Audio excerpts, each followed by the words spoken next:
NBA, nasa maayos na kamay dahil kay Ja Morant.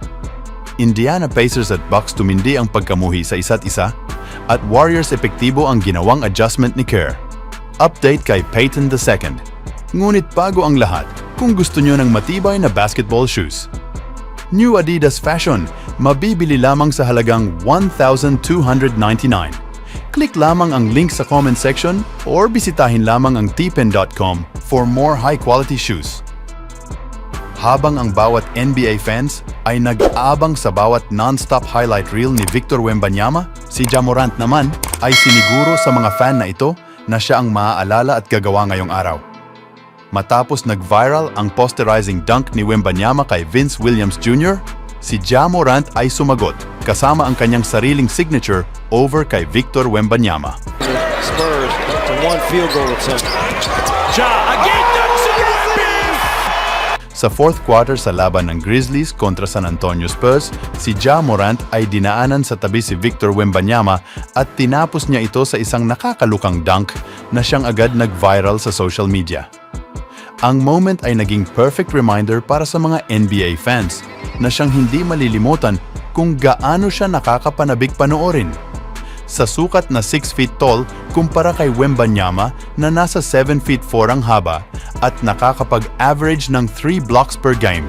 Ito ay hindi isang madaling trabaho kay Ja Morant na mag-penetrate sa rim at makahanap ng paraan malapit kay Wembanyama at gawin ang isang dunk. Sa kabilang banda naman mga kaibigan, ito ay napakahirap sabihin kung paano nga ba gawin ang tamang rivalry at ito ay mas naging mahirap para sabihin sa sitwasyon ngayon ng Indiana Pacers at Milwaukee Bucks. Sila ay nakakapaglaro sa intense at ganap na gawa ang mga physical games sa season na ito. Nagkaroon ng napakaraming technical fouls sa bawat koponan noong huling pagkikita nila. Ang initan sa bawat laban nila ay nagpatuloy. Meron silang malalaking laban at iilang big moments sa pagitan ng dalawang franchises sa season.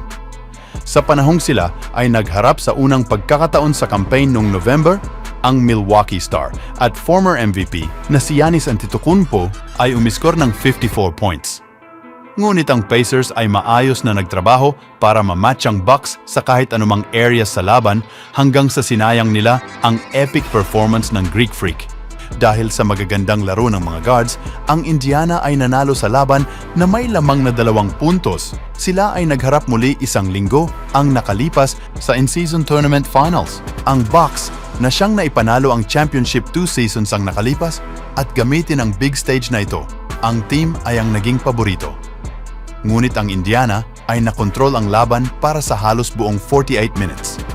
At sa gabing ito, ang Pacers star na si Tyrese Haliburton ay naitama ang game-sealing shot at nagdiwang sa tabi gamit ang signature simulating watch ni Damian Lillard.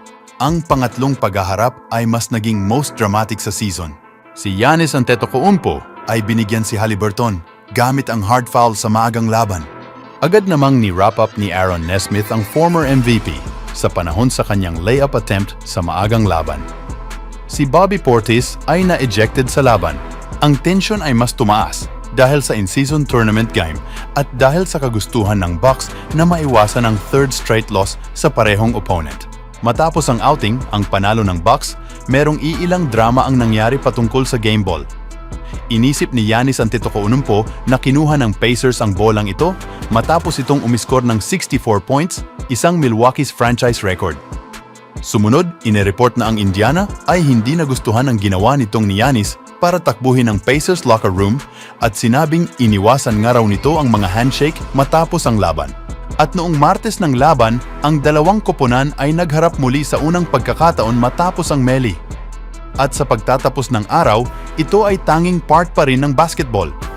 Ang mga bagay na nangyari sa bawat panahon ay nangyayari pa rin sa kasalukuyang laban.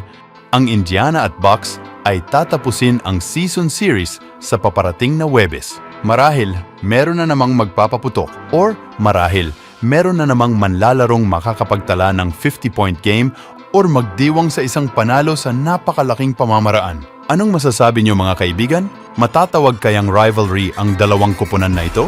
Sa sumunod na laban naman mga kaibigan, ito ay malayo sa perpekto at si Steve Kerr at ang kanyang staff ay magkakaroon ng maraming bagay na dapat itama sa susunod nilang pagsasanay. Ngunit ang Warriors ay ginawa ang sapat para tapusin ang kanilang 3-game losing streak kasama ang panalo sa score na 121-115 laban sa Orlando Magic sa Chase Center. Si Stephen Curry ang gumawa ng 19 sa kanyang 36 points sa first half and then ginawa ang clutch driving layup sa final minutes sa regulation para tulungang masecure ang panalo. Inisip niyang magkakaroon pa siya ng tsansa sa panahong may kasama itong foul sa natitirang 7.2 seconds, ngunit wala itong tawag na narinig at ang Warriors ay nagtapos na makuha ang delay of game penalty.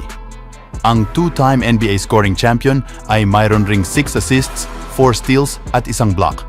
Si Jonathan Kuminga ay tumulong rin sa laban na may 19 points at 6 rebounds para sa Warriors na siyang nanalo ng 10 sa kanilang last 11 games sa bahay laban sa Magic. Ang 21-year-old ay umiskor ng double figures sa bawat laban sa huling 13 games. Si Klay Thompson ay naging malaking bagay rin sa panalo, nakapagtala ito ng 15 points sa kanyang 6 out of 11 shooting. Si Chris Paul na naging starter ay mayroong 5 assists kasama ang 12 points at ang buzzer beating 3-pointer sa pagtatapos ng first quarter.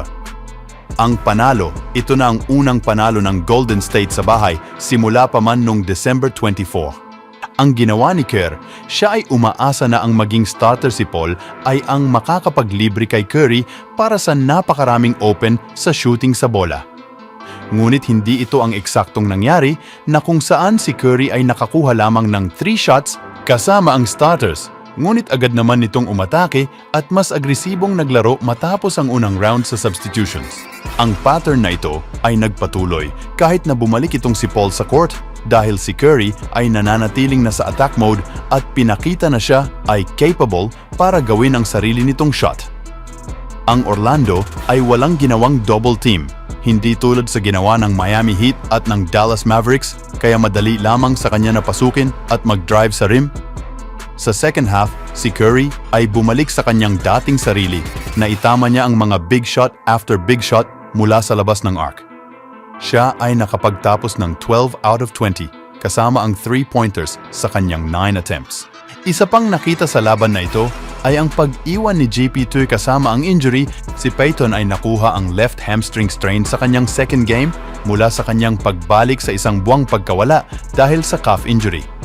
Si Payton ay dumepensa sa ibaba, ngunit naging malinaw na merong kakaibang hindi magandang nangyari sa kanya. Siya ay tinanggal ang headband at tinapon sa crowd habang naglalakad ito patungo sa locker room. Naayon pa nga sa head coach na si Steve Kerr, ramdam nito ang masamang-masama para sa kanya. Maging ramdam ko ang kasamaan sa amin, ngunit mas labis kaysa kanya. Nagtrabaho para marating ang puntong ito. Siya ay nakagawa ng malaking impact sa amin. Ngunit, magandang balita dahil sinabi nitong ni Kerr na hindi ito mawawala sa mahabang panahon.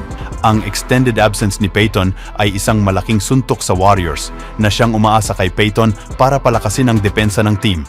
Ngunit para kay Kerr, nakikita niyang hindi malubha ang nakuha nitong pinsala. Anong masasabi niyo mga kaibigan sa panalo ngayon ng Golden State Warriors? Always do it on my own, so I gotta get through it. And the only thing I know is to love what I'm doing. Never give up, never slow, till I finally prove it. Never listen to the no's, I just wanna keep moving. Keep my head up when I act, head up, that's a fact. Never looking back, I'ma keep myself on track.